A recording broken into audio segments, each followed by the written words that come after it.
Master! What's up, beautiful people? I'm out here on this beautiful day with my man, Saul, Saul Martinez, aka, the polar bear. and I'm Benjamin, aka B More. And we thought it was very important to speak on a topic that is very near and dear to both of our hearts and our minds, which is mental health. So we wanted to share some perspectives that maybe you could take away to help you elevate your life and your mindset.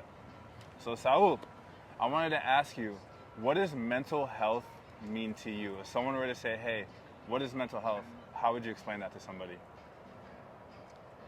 When I think of mental health, there's so many things I think of, but I truly feel as of what comes to my mind is how you feel with your energy and how you're around the people, how you feel who you're around.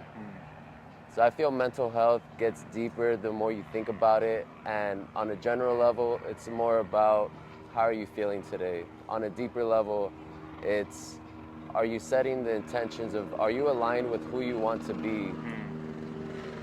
I think that's interesting because I will see a lot of people that are maybe in environments or they're around people that are always stressing them out and bringing negativity. And it's just like you said, like the energy that you're around. So when we start to maybe put ourselves around higher vibrational people that are in an elevation mindset, that are maybe accomplishing their goals, are thinking about ways to better take care of themselves, that energy will naturally submerge you and it will force you to level up. So it's okay to change the people you're around and the environments you're around. That's what I got from that statement. And I wanted to ask, what are some mental health practices or some practices that you practice to help make sure that your mental health is healthy? Definitely. One of the main things I like to do is pray, and I submerge prayer with meditation so I connect both. I like to take deep breaths. I like to pray not only for what I'm asking for, but I pray for the gratitude that I already have for what I have already. I feel really blessed. I'm thankful for everything that I have to be here with Brandon today to talk about this topic. And that would be one of the main things I like to do. Another thing I like to do is I like to color, and coloring really helps me stay present. You know, I do it before every workout, and the reason being is it just sets the intention of my presence for the day. If I'm able to be present as I'm coloring, getting into the workout, I'm going to be just as present, and then I set the intention to be just as present with my clients.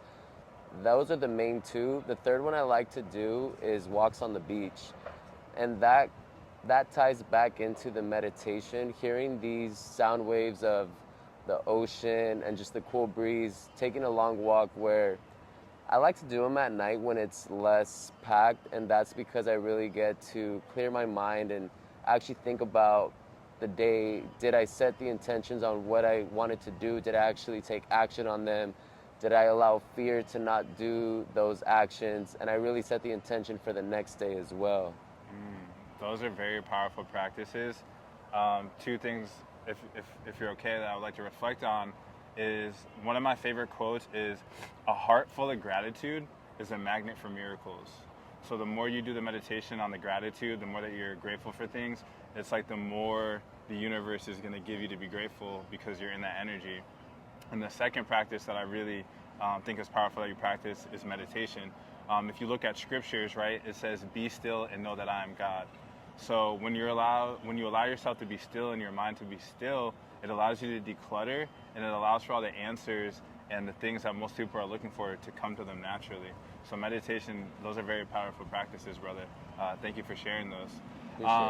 One thing that you spoke about was you being able to show up for your clients, right?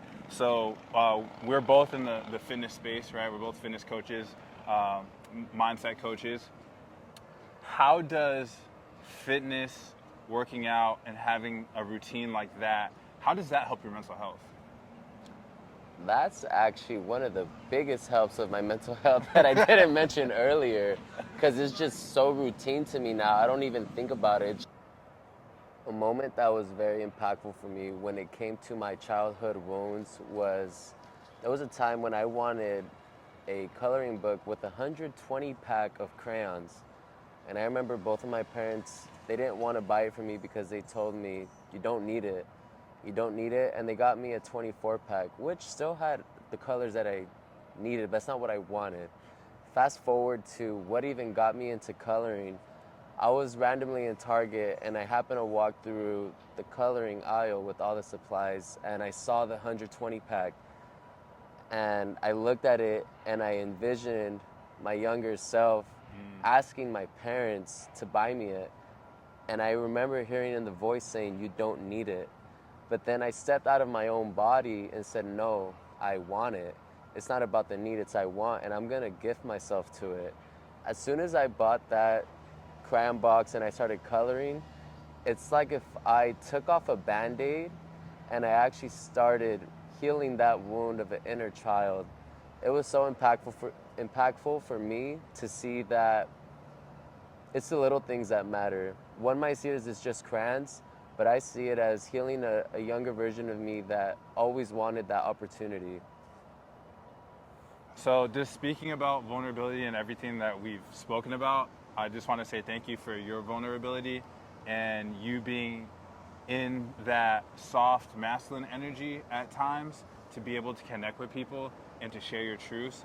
I feel like for me personally, it's helped me a lot be comfortable in my vulnerability as well with people, and it's a very powerful tool.